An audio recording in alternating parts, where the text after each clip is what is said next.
পয়লা August বৃহস্পতিবার গান্ধী মূর্তির পাদদেশে তৃণমূলের পক্ষ থেকে অফিসিয়াল পোস্টার রিলিজ করা হলো।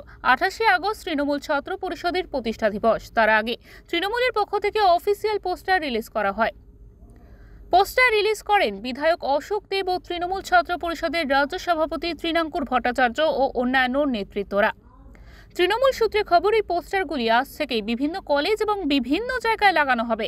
এই পোস্টারে অভিষেক বন্দ্যোপাধ্যায় ও মমতা বন্দ্যোপাধ্যায়কে সমান গুরুত্ব দেওয়া হয়েছে।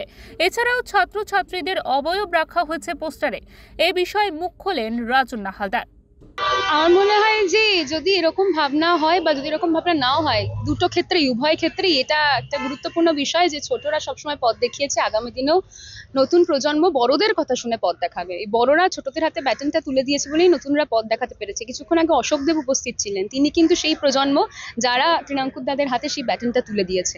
সুতরাং 8-এর দশকের ছাত্রনেতাও উপস্থিত ছিলেন, আবার একবিংশ শতাব্দীর ছাত্রনেতা উপস্থিত রয়েছে। এটাই তৃণমূল কংগ্রেস, এটাই তৃণমূল ছাত্র পরিষদ।